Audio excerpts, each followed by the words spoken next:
So today we are going to be looking at how to administer Azure Virtual Machines. So majorly we're going to be talking about the virtual machine. Here we'll talk about the different type of maybe virtual machine that we can create, and the like. So the first thing is the first learning part is the configure virtual machine. Then from there, we'll move on to the virtual machine availability. Then we'll wrap it up with the lab. So let's start with how do we configure virtual machines? Under this part, we are going to be looking at the cloud services responsibilities, how to plan, the configuration of a virtual machine.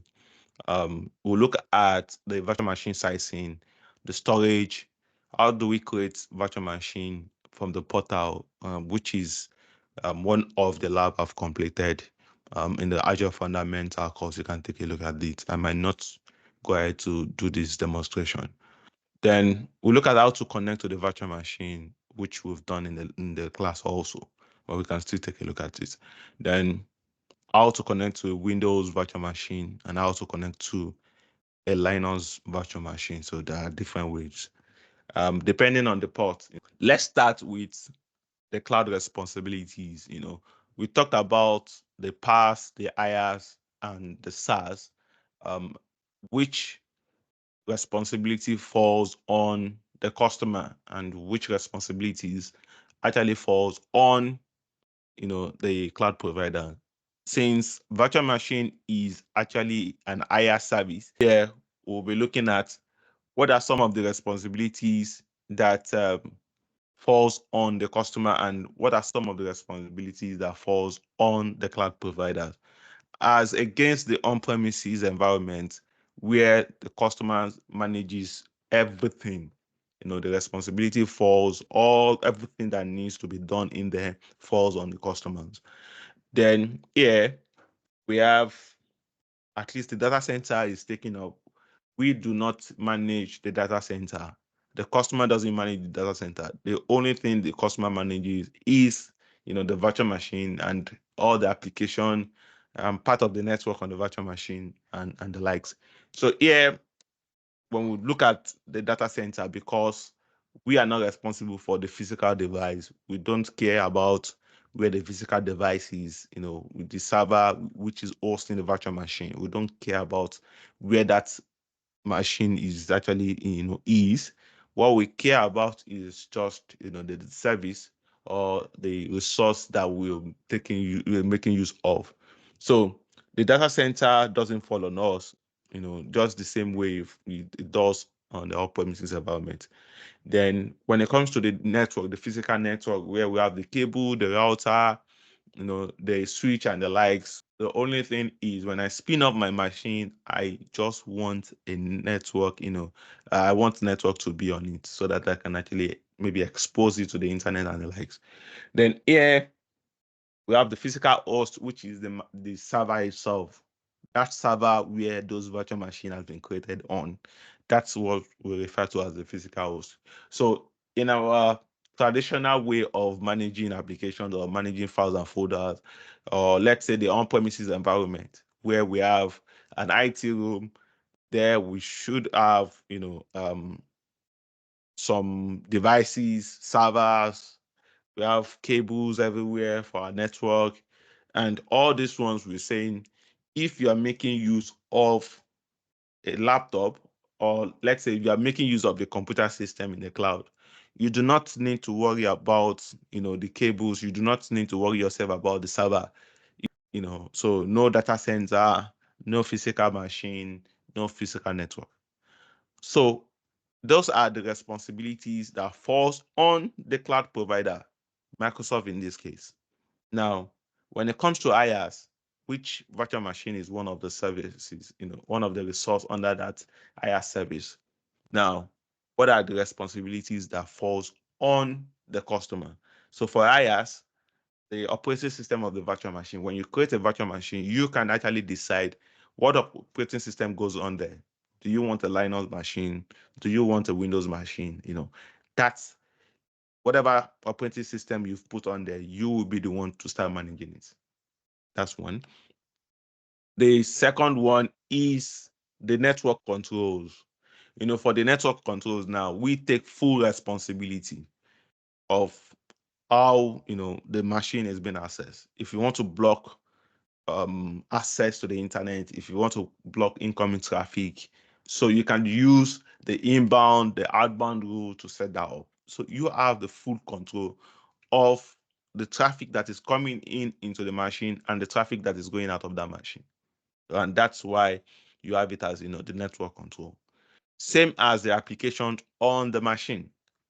So you own the responsibility of installing whatever application you want to put on there. Just like when you have your system, whatever application goes on your system is what you have put there. It doesn't come with, that we might have some applications, come with the system. You can decide to take them off. So you have full control to manage the application that stays on your system. Then how do you access it? Do you want to create a directory of users in your machine? Do you want to, which accounts, what are the identities? How do you even arrange or structure these identities? So the identity and directory infrastructure and the account and identity also falls on you. It also falls on you. Then the last one, or let's say another responsibility that falls on the customer, is the device. So how do you want to access this resource? So you need a device. So like my system now, if I want to still access my virtual machine, I still need a system which it will be used to connect to the virtual machine. And that's where the device comes in. Then the last one will now be the information and data.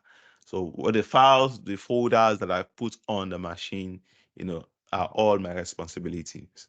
How do we even plan, the machine? When you want to spin up a machine, we need to do some planning.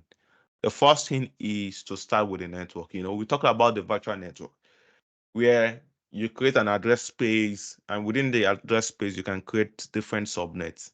So we have subnet. So each of these subnets, there are different IP addresses. Let's say we have each subnet, we can have up to 256 IP address space within that particular subnet. That we can add 256, resources. Let's say virtual machine. Now, if we keep creating virtual machines, we can add up to that 256 IP addresses space, within that particular subnet. We can add it to, that subnet. That means the first thing you need to do when you want to spin up your machine is to have your networks, configured. However, during the course of if there is no proper planning, or let's say you are just doing this for testing, that's when you spin up a machine, then within maybe during the process, you create your own network, or you let the machine, as part of the process of creating the machine, create that particular network where it will be attached to. But for the proper planning, that's what we'll talk about during the architecture of your Azure environment. You will have created the network, all the address space, all the network that you need your resource to be connected to, or you have created it. And when you are spinning up any resource like a virtual machine, you just pick up that network and you pick up the subnet. You know where exactly you want to attach this particular virtual network, virtual machine, and that's part of the planning. Then the name of the virtual machine, we don't just give it any name. We don't just say test machine because I'm doing this in a test environment. You should have a naming standard. You want to have the standard based on maybe department. You want to name machines based on, the environment that are being used. So let's say we have a naming standard to say anyone creating a machine on the production environment, it must start with DevOps hyphen prod hyphen whatever name you want to give it. So that's the naming convention. So maybe we have a QA environment, we have a test environment. So for the test environment, it will be DevOps -test the name that we want to give to the machine. So that's actually, you need to plan, your naming convention. We don't just give it any name. It's just because we are doing it in a test environment, and that's why we just give it a random name. But for proper planning, you need to at least plan whatever name you want to name your resource. Then from there, what location do you want to deploy your machine? So this is where the region comes in. Now we need to know, how do we put these, what region do we want to put these? What region will be maybe the region pair for that particular region where we can actually replicate this machine? So all those things are things you need to at least consider before deploying any resource, not just the virtual machine now. So we consider the pricing also. So depending on the size you've selected, you can see how much am I going to be spending running this particular machine. And these are some of the things you need to put into consideration when you are creating any resource, not just the virtual machine. So these are different sizing when it comes to virtual machine. This depends on, these are categories. So in this category, you can see different sizes. So here we have general purpose, compute optimize, memory optimize, storage optimize. So all these ones you can see here are just categories, where you can actually pick up the size of the machine from. It depends on what you want to do. Do you want to have, maybe a balanced CPU to memory ratio, your memory and the CPU of the machine? Do you want it to be balanced, or do you want to have a high CPU, high compute power than your memory? Or you want to have high memory, depending on what you want to do, or you are thinking about the speed. Maybe you are hosting some powerful applications on that virtual machine, or you want to be hosting a powerful application on that virtual machine. So you want to consider speed, and you want to go with high performance. So depending on, so we don't just spin up machine, without looking at this. But by default, you would always have the general purpose when you're trying to deploy your machine. So you see that from the demonstration. So another thing you need to determine is the storage.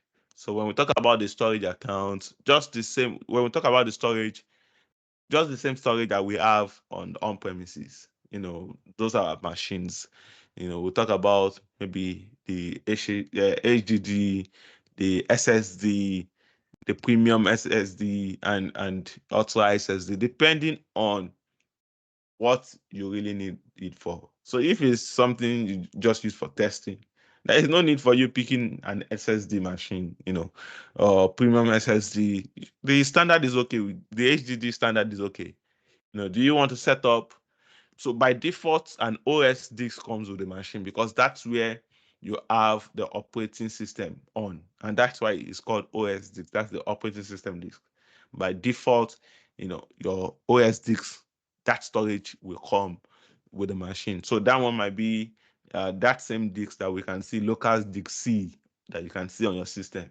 So that's where the operating system. If you delete, which might not even be possible, if you delete that disk or you mount it, you will notice that your system will not be able to work again, because the operating system is missing.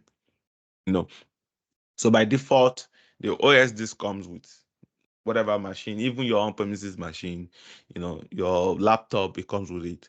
Then we have the temporary disk, temporary disk, in case you just want, we can create a temporary disk just the same way, just to store some, information once the machine is not switched off. Once you turn off the machine, you will lose all the content, and that's why we call it temporary disk. I'm sure you guys will have heard about it.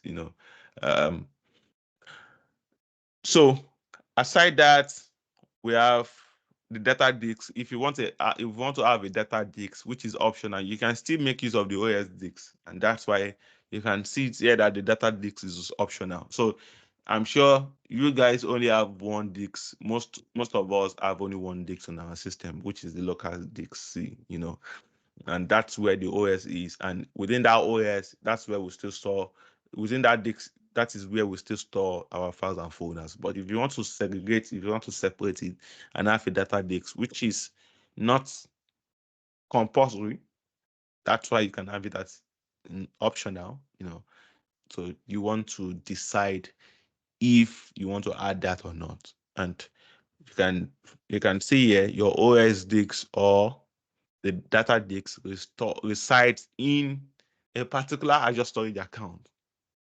And within that, so that's why, when we talked about the different kind of storage account that you have, you remember that we talked about the container, which is the blob. We talked about the Azure files, the Azure, um, the table, the queue, Then the last one is the disk. And that's what is mounted on your machine. All right, so this is a demonstration on how to create a virtual machine. You guys can take a look at that demonstration on my YouTube channel where I've created the virtual machine, but I'm so sure you guys can create the machine. And to connect to the virtual machine, we have different ways to do that. So we have the Bastion, the LDP, and the SSH. So let me explain each of these processes. So for the Bastion, you notice that when I want to connect to my machine, I do not need to access the portal before I'm able to, connect to my machine. I can just, for my LDP, which is actually on my system, put in the IP address of the machine and connect to the machine.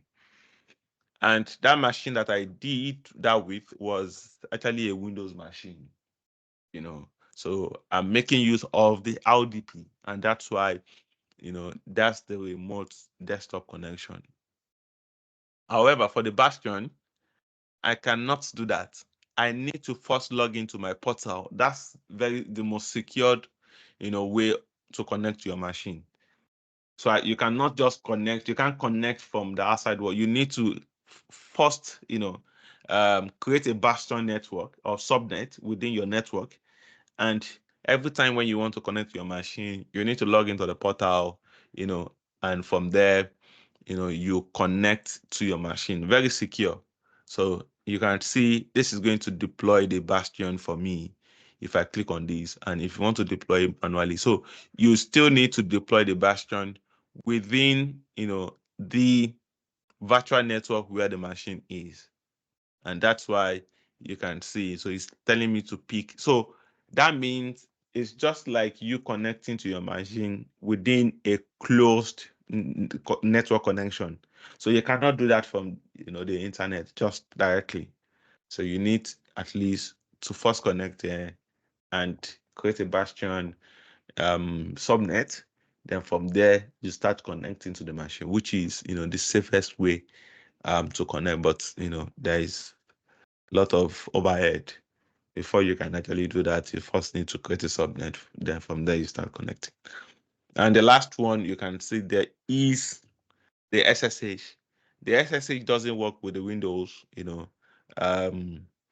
This is this works with the Linux environment. Let me see. There are different.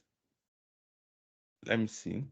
There are different ways you can actually SSH into a machine, but the particular application that we use to authenticate into our machine via SSH port is what we call the PuTTY. So when you type in the PuTTY, this is PuTTY, PUTTY. You put in your, IP address in here, then you can see I've selected SSH. Then from there, I can then connect to my machine. I will see if we can go ahead to, let me see. Maybe let me quickly, this will take time, but see I can quickly deploy a machine, a Linux machine, while this is being created, we can continue, with whatever we're doing. So let me just select these first, ability zone, then SSH key.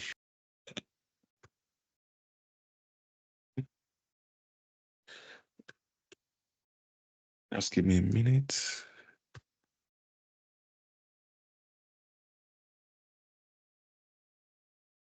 Yep, that's done. Now, if I want to connect now, so this guy is going to, do you want to download, a native SSH like PuTTY, like I said, or you want to, use the CLI to connect to this? So I'm just going to copy the IP address. I have PuTTY already, and I'm going to copy this, paste this. So open this up. Okay, this is coming to the other screen. So sorry. I want you guys to see. So now you can see this is why people run away from Linux, because we do not, it's not graphical user interface. So it's asking me for the password now. You will not see me typing the password though. And that's why this is very secure. So now you can see I'm logged into the machine already. Then I can start running my code, whatever I want to do. So these are some of the code, sudo app update. So this is where my files are, user share doc. So so you need to start running, your bash script to actually manage your Linux environment. And that's why most people run away from this. Yep. So that's how we connect to a Linux machine. Yes, Folarin, please go ahead, please. I just want to ask, how did you open that PuTTY interface, that small one that So you need to go and download PuTTY first. You understand? When you download the PuTTY is on my system. Do you understand? So Okay. it's just like you opening a command prompt in interface, any application on your system. When you download it, you install it, then you open it up. It's not going to show because except if I switch my screen again. Let's see. I cannot move it. That's it. I cannot move it. I wish I could show you, but this is just an application that sits on my system. All right, so let's continue. Any other question before we go ahead? All right. So I'll take Sorry, that this out. RDP as well, can it be downloaded? Because sometimes I look for it on the system I'm having. I don't It will know. always be on your Windows machine, but you can, even when you download it, it will still, yes, it will still take you to, the ones on your machine. So you can download it for sure. So Hello, please. yeah, Somebody is just trying to join. Can they still join? I think he forgot the time of the class. I think he's they can waiting in the join. queue. I'm not sure. Waiting. No, it won't wait. Once I'm in the meeting, you can It you will do can join. automatically. Yes, Okay. once I'm in the meeting. Thank you. So Can I say you a bit fast this time? can you say that again? Can I say you're a bit fast this time? Fast, right? Oh, so sorry. Yeah, Uh, you're moving that's you're moving just very fast. demonstration. Because we've wasted a lot of time. Because for me now I don't know how to download what you just explained. Okay, don't worry. You guys know that like I said, I'm going to create all these videos. Like I'm going to post that. So if we continue, yeah. So it's nothing. Let me just go back here. So for the PuTTY, it's just for you to search for PuTTY download. There's nothing. It's not just the same way we install. So if you go to PuTTY download, this is PuTTY. Then from here, this is what I ran. So you can download and install it. But the good thing is you can even download it from here. So Azure has its own native SSH that will give you to say, oh, sorry, the CLI, you can run this here. But this one, I think this one is just going to tell you, I'm not sure. Yes, it's telling you to open a local shell. So you need at least a local shell, to be able to do it. So the best one that we use is the PuTTY. So you can just go to download PuTTY and you're good. All right. Okay, so I will try to manage how fast I go. All right, so this is just explaining how do you connect to the machines. And the first way to connect to your machine is using the bastion. Like I said, it's still accessing your application to RDP or SSH. However, you need to actually access it to the portal. You cannot access it, via your local, just via your local machine. So you need to first log into the portal before you're able to do this. So this is, when it comes to security, this is the safest way for you to access your machine. Majorly for, maybe if you do not have a public IP address, because majority of the machines you will see in the production environment, might not even have a public IP address, just because we do not want unauthorized access from the internet. And that's why we do not create machines with public IP address in the production environment. So if you do not have that, how do you now RDP into your machine? There are two ways now. The first one is to create a VPN, maybe a point-to-site VPN, or site-to-site VPN, or express route, whatever VPN you created. So from there, your system and maybe the network where the machine has been deployed to will be within the same network. Then from there, you can now access, because since you're on the VPN, you can access the machine. That's number one. Number two, the other way is to have a bastion subnet, log into your portal and connect to your machine to the bastion. So that's what you can see here. So this here, this is the user trying to access, So if you're using the bastion, you first need to make a connection to the portal. Then from the portal, you are going to go into, you can see, you're going to hit the bastion subnet first. So you cannot just log into the machine. No, you need to log into the portal, go into the bastion, then from there you can now access your machine. And that's what you can see here. So depending on what machine you are trying to access, is it a Windows machine? Is it a Linux machine? Then if it's a Windows machine, you are making use of the RDP, which is on port 3389. And if it's a Linux machine, you're going to be accessing that from port 22, which is the SSH port. So you can see these are the VMs that you want to access. So remote desktop protocol for Windows-based virtual machine, secure shell protocol for Linux-based virtual machines. So connecting to the virtual machine, this is still telling you how to use the RDP, how to use the SSH to connect to your virtual machine. So I'm sure you guys at least have a knowledge of this.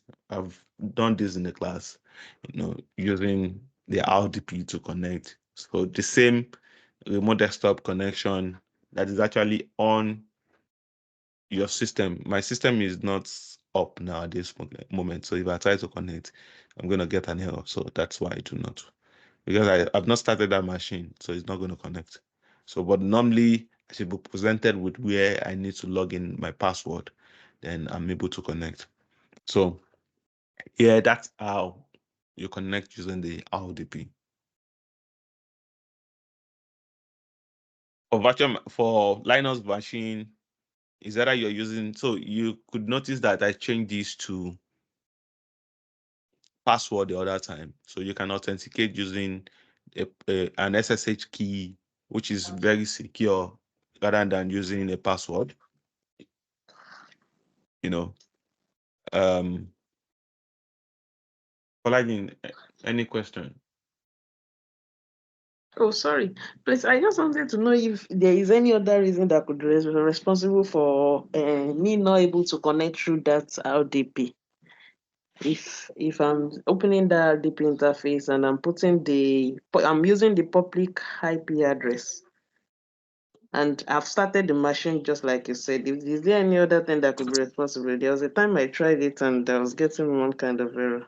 If you started your machine and you're trying to connect to it and it's still telling you, so you want to check if the user name that you've actually added to that RDP currently exists. If not, the best way for you is to, because this is saved already, you can see username labs slash for backup slash Babafemi.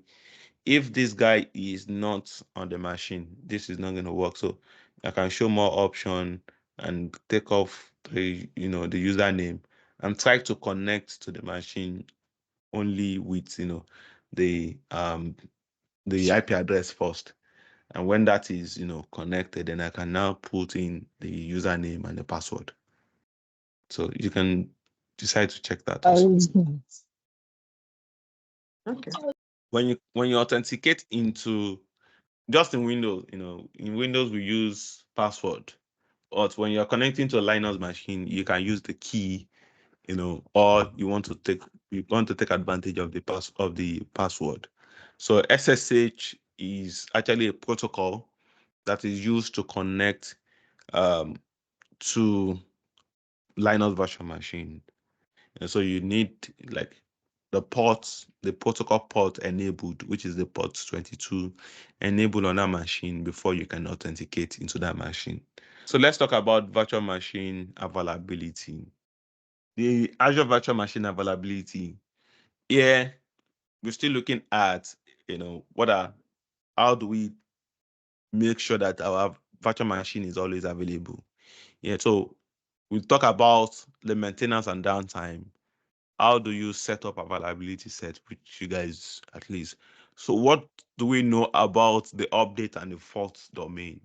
We'll talk about the fault domain, we'll talk about the update domain. So workloads. So in the data center, let me just explain that.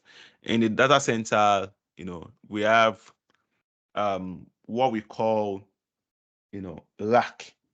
So when we have rack of servers, that means we have multiple servers on the same rack. They're actually the way they have actually been placed.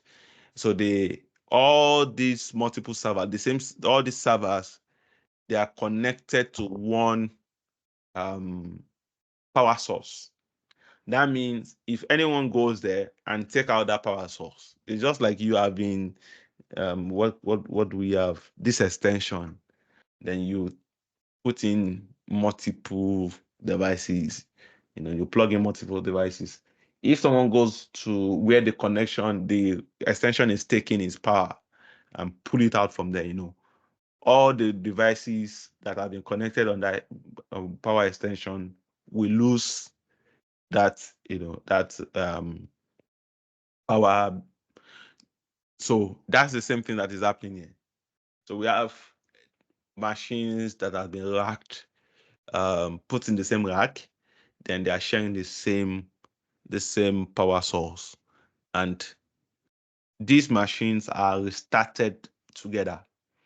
When we want to manage them, we manage them together because they have the same power source. Let's say there is a need for us to take off the power source, and that's where the fault domain comes in. So workloads that share the same power, they are restarted together. Then for the update domain, They might be on different rack. They are not even in the same rack. That means if there is a need for us to, let's say, restart machine, we've updated, so we can decide to say these 10 machines, even when they are not on the same rack, we want them to be updated at the same time, then restarted at the same time. So machines workload that are updated at the same time, they are referred to as the update domain.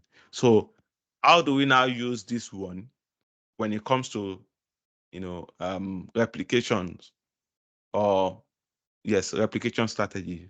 So what this does is Azure doesn't, or Microsoft they won't put your machine on the same workload that shares the same power. So if your machine or your files or folders only resides on the same workload that shares the same power within the data center, that means when those machines, when they lose power, or maybe they are actually restarted or shut down, or the power is taken off them because they have only one single connection, the same connection to power. So when they take out maybe the power extension of where they are connected to, all those machines, they go off. So let's say that's where your machine is, then it doesn't make any sense. You will lose access. You will not be able to do anything again. So that's why we have, at least when they do replication, they replicate, your machine to at least different fault domains and different update domains, in the sense that if those machines are updated together and they are restarted together, it doesn't affect you. You still go ahead to be using your virtual machine. If those machines, they are powered off at the same time, it doesn't affect you, because you're still using, a different vault and a different update domain. So no two vaults domain will be, powered up at the same time, and no two update domains will be powered up at the same time. So we'll take a look at that. Then availability zones, which you guys know. Then let's compare the vertical and horizontal scaling, which I believe you guys will have, that's knowledge now. For horizontal scaling, we are saying we want to create multiple machines to cater for this workload. Multiple machine. This machine, so horizontal, as you know, is a straight line. So here we have one machine hosting our application, and there is a need for this machine to, scale out, because the traffic coming into that application is more than what the machine can actually, cater for. So we have auto scaling or manual scaling to scale out horizontally. So to add additional virtual machine, additional workload. Then we'll talk about the vertical, which is like up and down when we say vertical. So here, that means if we are doing vertical scaling, we are adding more resource power. This machine comes with 2 gig RAM, and the application is actually hosting. It's a powerful application. We need more RAM power. So we can say, let's upgrade this to 16 gig. So that is vertical scaling. We are moving up. Or this comes with SSD 250 gig SSD. We want to take it to 1 terabyte. Then we are moving up. That's vertical scaling. Then we have skill sets, we'll talk about the virtual machine skill set, which is just the way the vertical scaling, the horizontal scaling works, where we have more compute resource. Then you can see how do we compute auto scaling. Then the demonstration of virtual machine scaling, and we're done. So let's talk about, so like I said, if you have any question, you can pen it down, so that we don't disturb the flow. And at the end of the, the class, you can ask your question if that makes sense. So now, how do we even plan for maintenance and downtime? And that's what you can see here.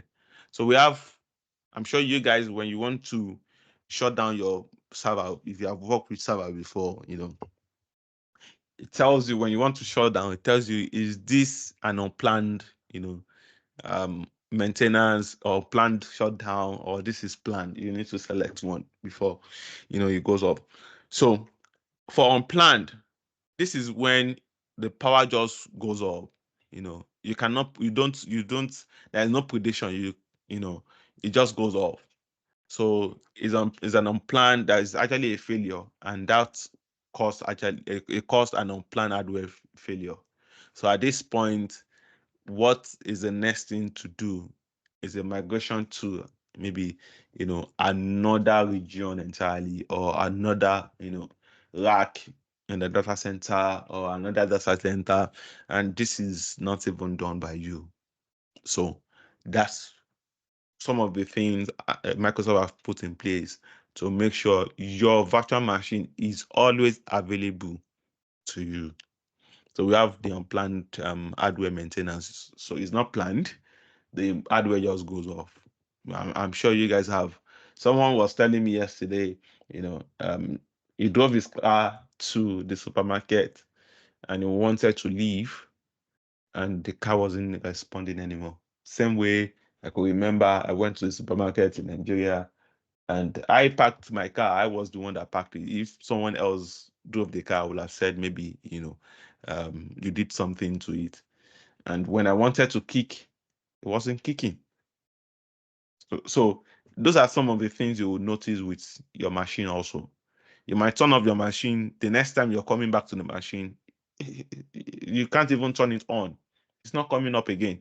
And it's not as if someone went there behind you, it's just there. And that can happen.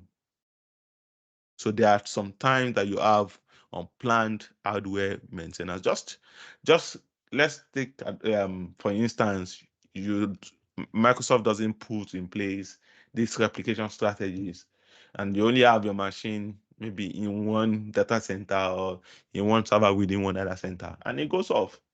You are not able to access it.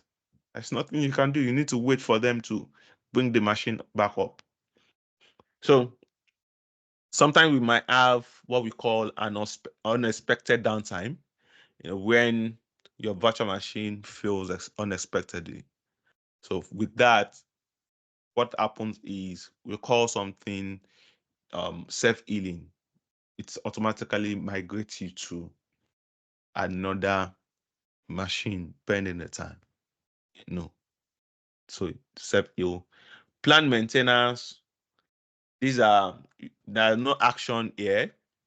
It's a planned maintenance when there is a need to actually do a planned maintenance, and that's why we have the update domain and the fault domain. So your machines, when they are actually created, they are created in multiple workload. They are not created within just one workload. So they reside in multiple workloads. So if there is a reason for Microsoft to do a planned maintenance or even an unplanned, so that's why you can actually still continue using your machine without even doing anything. And that's the plan for the maintenance and downtime. No, how can that be possible?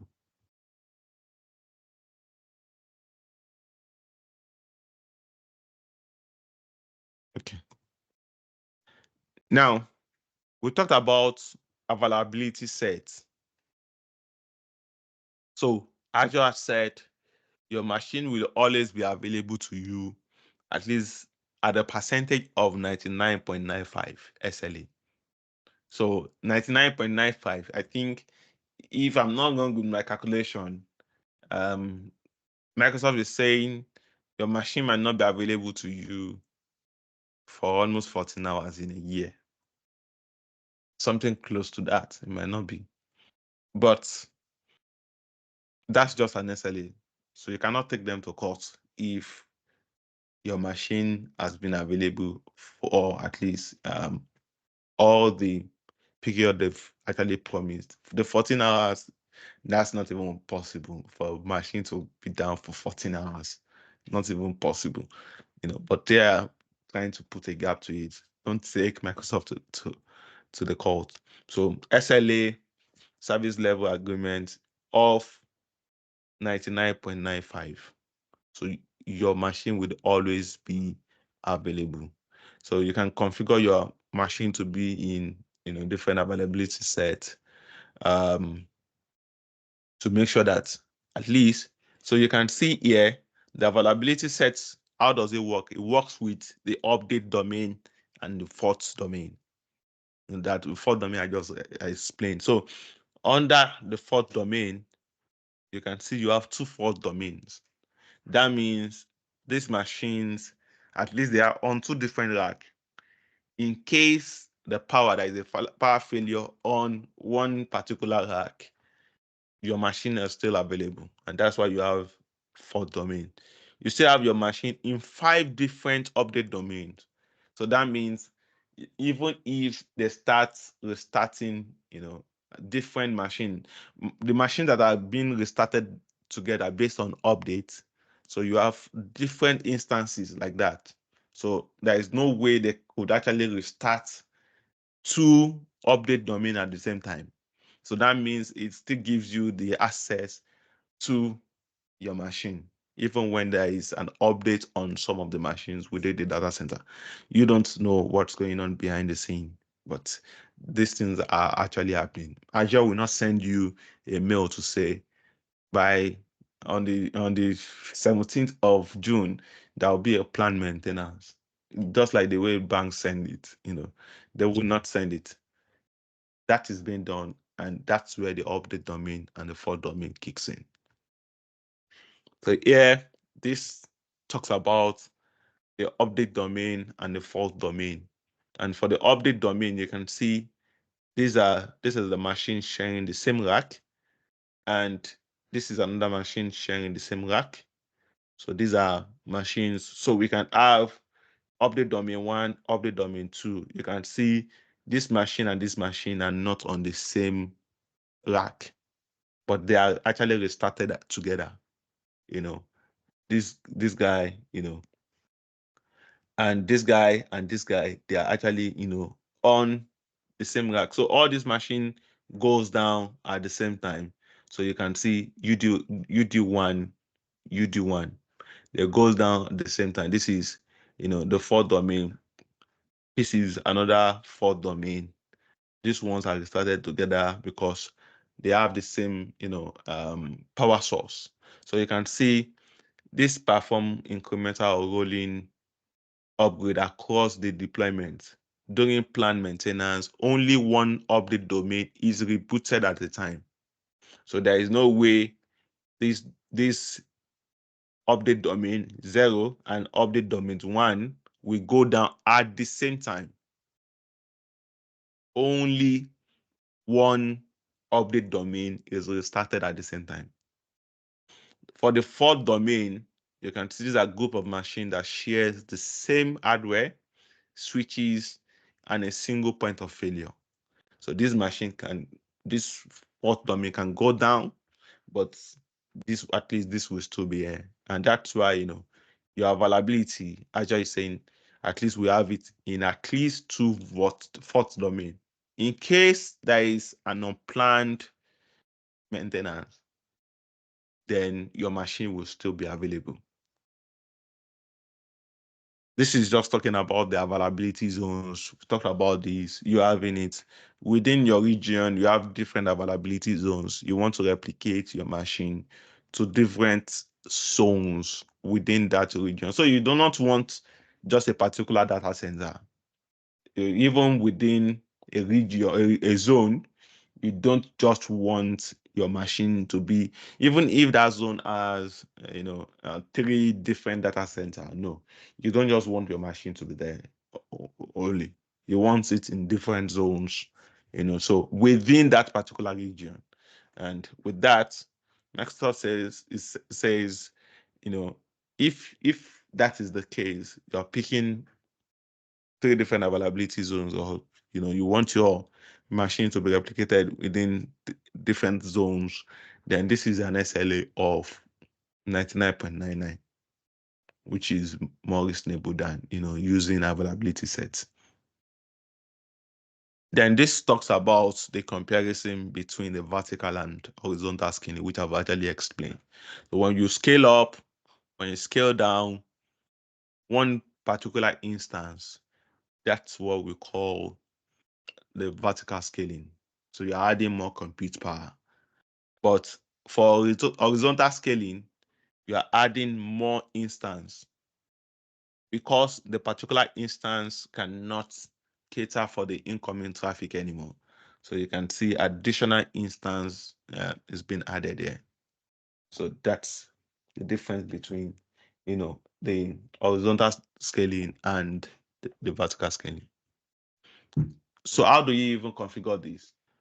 This might be maybe based on the CPU usage of each of the machine. You're saying when the CPU usage of this machine is up to 75%, please spin up another machine. Or if you want to do that manually, that means you'll be the one to monitor, what's happening in each of those machines. And once the CPU usage or memory usage, whatever you're using to decide or make decision on those machines, then you can actually spin up additional instance. So this is just telling you, how to actually configure a virtual machine skill set. Just the same way we create our virtual machine. But the only thing here is you can now select at least multiple instances and see minimum number of instances at every particular time is 1. That means when my application is running, at least I want at least one of the virtual machine to be running my application. Then when there is a surge, when there is an increase in traffic, you can spin up multiple instances, up to 10 instances. And that's what you can see here. Now, how do we now make that decision of scaling out and scaling in? So to scale out, you are instructing, the technology to say, if the threshold, the percentage of my CPU, the CPU usage on each machine, once it gets to 75%, within 10 minutes, and it stays there for 10 minutes, on 75% or more, please increase the number of instances by 1. So it goes from 1 to 2, and when the 2, so we have the first one running on 75 percent. The other one will spin up again, gets to 25%, and the traffic is still coming in, spin up another one, make it 3, make it 4, and it goes on like that. So when there is lesser traffic or less traffic coming into the application, now start monitoring the machines. Once the CPU usage start getting back to normal, when it hits 25% on each of these machines, discard,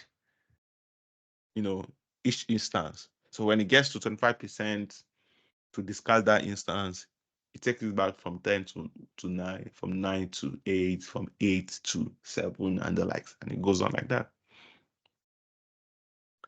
So this is just telling us how to configure a virtual machine scale set. Okay, let's take a look at that.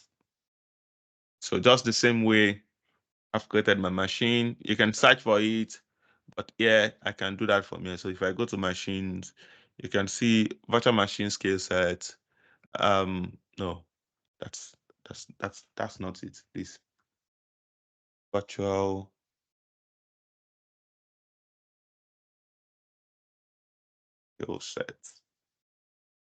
skill set.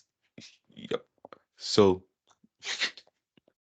yeah, I can create these. Like I said, the same way you set up, your machine, you give it a name, VMSS,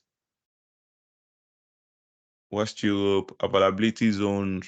I just want one zone. You want additional zone, you can select that.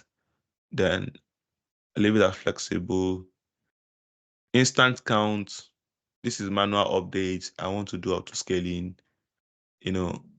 conditional instance count is 1. Then, yep. So select to configure scaling option. Yeah. And so I can configure the scaling option. So instance counts, default condition, instance counts. How do you scale? So I can add a scaling condition here.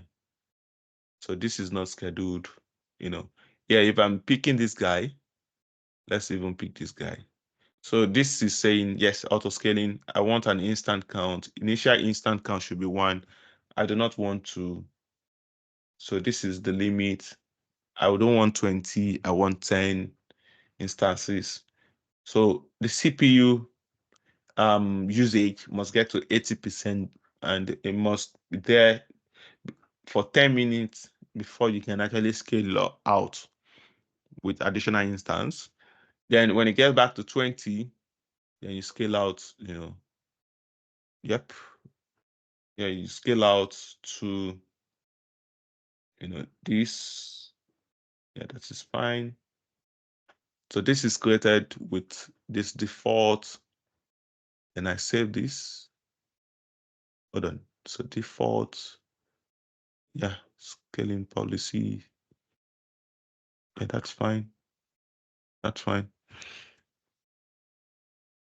Then how do you access this? I want to use a password. No, I don't want to go to. I want virtual machine. Let me just select that one for quick. Same thing.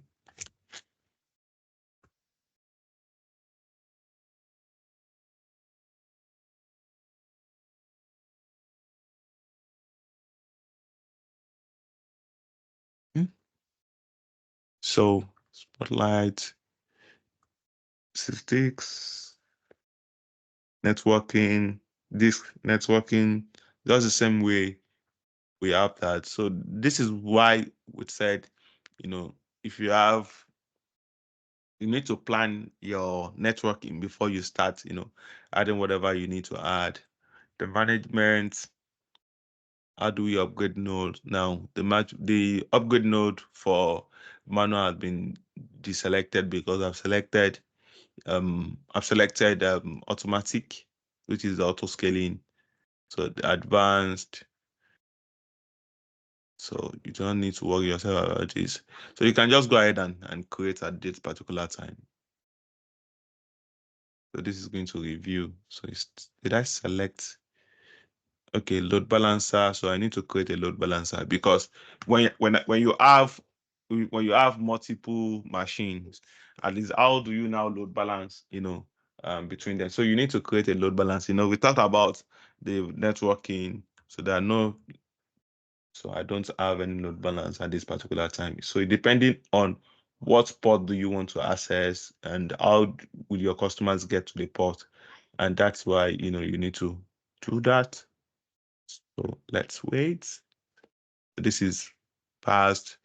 This is created. We'll not be able to test the auto scaling because we do not have any traffic at this time coming into, we don't even have an application in there, but that's how you create, your virtual machine skill set. So you can do, like I said, you can do the manual scaling, the scaling policies, which is 80%, 20%, scale out and scaling respectively. Then you want to select the auto scaling option. The one we picked was the default. You can configure your own auto scaling option, which is the custom scaling option on that. All right. So the last one, there's no last one. That brings us to the end of the class. So you can ask your questions now if you have any question you want to ask.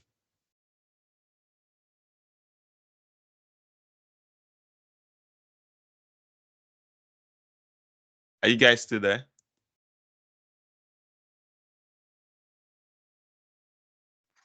Yes, yes. All right, that's fine. So this is the lab which you guys need to do, and this is talking about how to configure the virtual machine and also your virtual machine skill set, just the same way I've created this.